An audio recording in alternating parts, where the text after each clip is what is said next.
In the rivers of the Amazon rainforest is a fish like no other. A fish that you would not want to find yourself wading in the water with. A specimen of this fish was brought to Philadelphia from South America in 1773. It was observed that it had the extraordinary power of communicating a painful sensation, like that of an electrical shock, to the people who touched it, and of killing its prey at a distance. It was a fish so unusual that it would go on to change the course of science, and in fact, the course of modern society forever. Electric eels are a genus of freshwater fish from South America, famous for their ability to stun their prey by generating electricity. Eel is a misnomer, as they're actually part of the knifefish family, and are more closely related to catfish than eels. And though they aren't the only electric fish in the world, they are by far the most powerful. Some individuals are able to deliver shocks at up to 860 volts and 1 amp. The average shock from an electric eel lasts about 0.02 of a second. A single shock likely wouldn't kill a person, but it could seriously stun one. If shocked, your muscles would briefly contract, and then you'd feel numb. If you were in the water and got shocked, it could lead to drowning. And not only can the eel use electricity to stun or kill its prey, it can use electricity to control its target remotely. The electricity coursing through the prey's body, making it act in a way detrimental to itself and beneficial for the eel. And as formidable a hunter as an electric eel is on its own, recent studies have discovered that they are not the solitary predators researchers always believed them to be. They are, in fact, proficient and effective pack hunters, ambushing schools of fish in terrifying unison. How is it possible for a fish to generate so much electricity? And what has modern science learned from this improbable creature?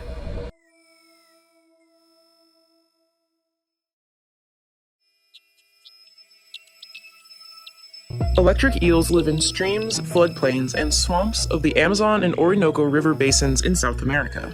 Such murky habitats can be dangerously seasonal for a fish, but luckily for the electric eels, they can breathe air, thanks to a special mucous membrane in their mouth that can absorb oxygen.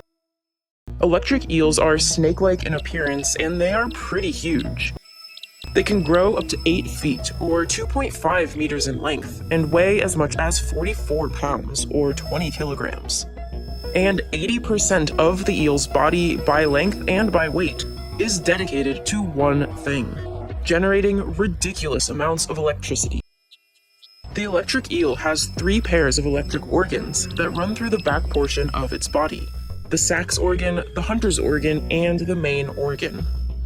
The main and hunter's organs are the high-voltage producers, used for defense and for stunning prey. The sax organ is capable only of producing low-voltage pulses. Its purpose is mainly electrocommunication and navigation. These organs contain hundreds of thousands of modified muscle cells called electrocytes. These are flattened disc-like cells that are stacked in about 70 columns on each side of the fish's body. In their resting state, these electrocytes maintain a negative charge, as the cells constantly work to pump positively charged sodium and potassium ions out. And each electrocyte is connected to the nervous system, but only on one side. When the eel senses prey or a threat, it sends a signal through the nerve endings, causing an ion channel on the electrocyte to open. Extracellular positive ions can then flow back into the cell. The side without the nerve connection continues to pump the positive ions out of the cell.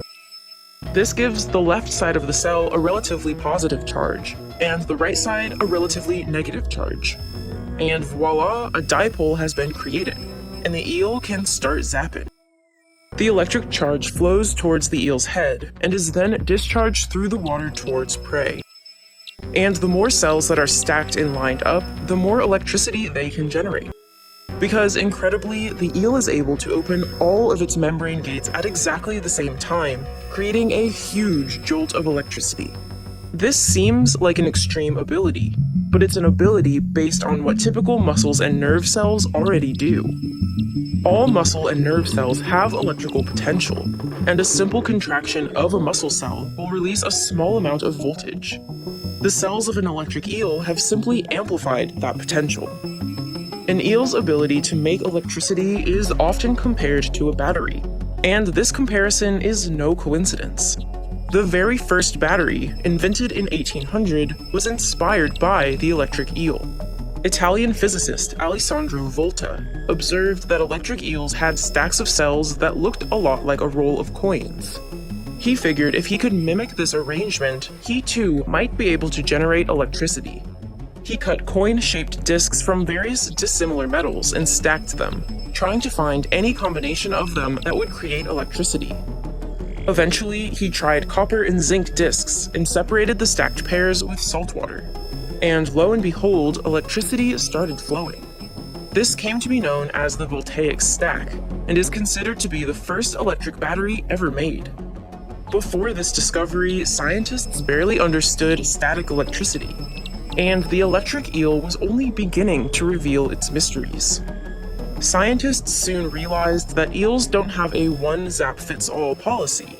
They instead are able to use different charges for different things. Some for sensing their environment, some for communicating, some for stunning their prey, and even some for controlling the movements of their prey.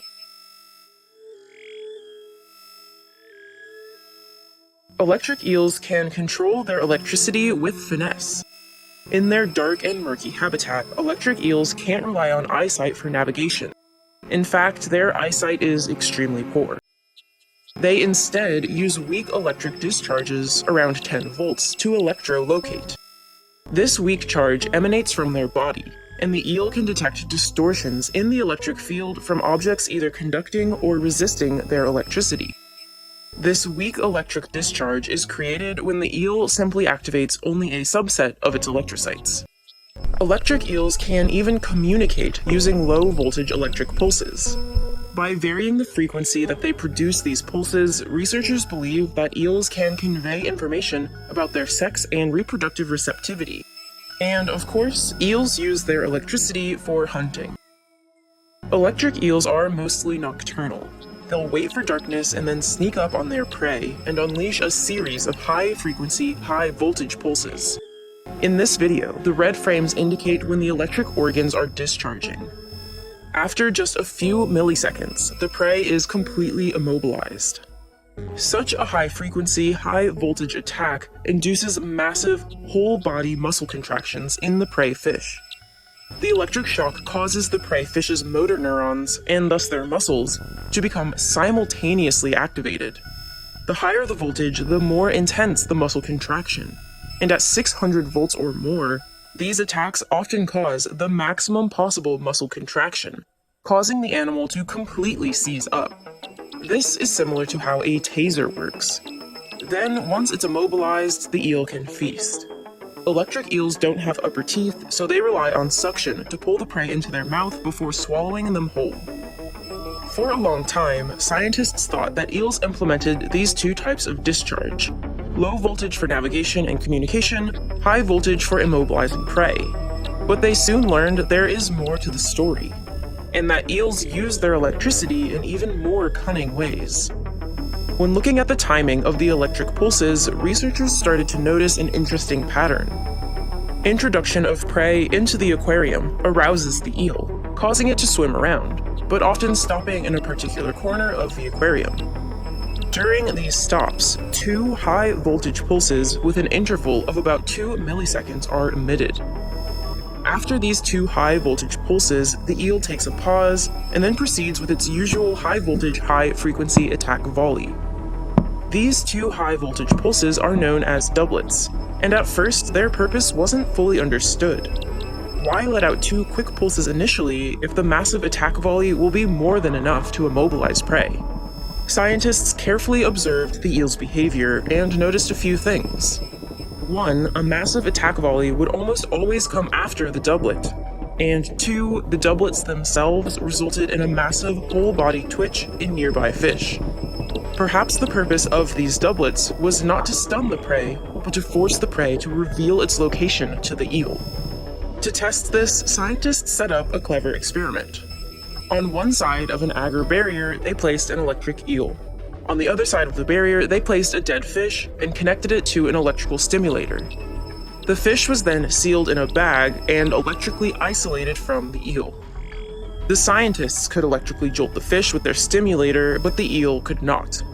The stimulator was set up so that when the eel emitted a doublet, it would send a similar shock to the dead fish. When the eels emitted its doublet, and the dead fish received the simulated doublet, the eels immediately responded to the twitch with a high voltage volley and strike towards the dead fish. But when the investigators turned off the stimulator, and the eel emitted its doublet, no twitch was produced in the dead fish, and the eel did not attack. The eel would only attack the fish if it first twitched in response to its doublet. This study shows that electric eels can indeed remotely control their prey, forcing them to reveal their location. But what if an eel finds itself near an entire shoal of fish? A shoal that seems particularly good at keeping its distance to avoid such shocks. To deal with this, some electric eels display a remarkable behavior. A behavior unprecedented in the world of electric fish. Social predation, where groups of animals coordinate to hunt and kill prey, is a tactic commonly seen in mammals like wolves, orcas, or lions. In fish, this behavior is almost unheard of. So, when scientists traveling through the Amazon River noticed groups of eels, sometimes over 100 of them, seemingly rounding up and attacking prey together, they almost could not believe their eyes. At dawn and dusk, the scientists noticed an increase in eel activity, with many individuals leaving the murky depths and swimming near the surface, appearing to congregate.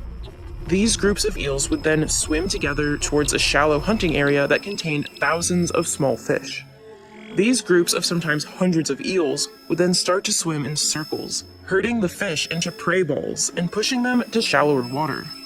Then, between 2 and 10 individual eels would launch a joint predatory strike. In this video, you can recognize the attacking eels by their synchronized sinusoidal body posture. The fish hit with the electrical attack spasm so hard that they jump out of the water, and then return to the surface stunned and motionless. The eels then quickly eat the fish. The eels would carry out this attack sequence 5 to 7 times, and each time a different subset of eels would produce the electrical attack. Although researchers weren't able to measure the voltage of the coordinated electric attacks, they estimate that 10 voltas electric eels working together could create 8,600 volts. This hunting technique allows the eels to subdue huge quantities of prey that would normally be too evasive to capture. And it's not just that these eels were stuck together in a confined area, forcing them to feed on the same group of fish. These eels were congregating from far and wide to repeatedly forage together over time, using communication in the form of low-voltage electric pulses and body posturing. It's unknown if the eels have any familial relationship to each other, like is common with many other pack hunters. But scientists are working to find that out. Only 9 other species of fish have ever been observed to hunt together, and the electric eels may be the most formidable. This shows us that animals we think we understand can have more than one survival strategy. That in isolated regions and with specific groups of animals, predator-prey interactions may not be at all what we expect. One lingering question that may have come to your mind is, how do the eels not shock each other? It's believed that the electric organ of an electric eel is padded with adipose tissue that insulates the fish from its own electric shocks. But how do they prevent getting shocked from other eels? The likely answer is that they don't. Electric eels are probably pretty huge for exactly this reason.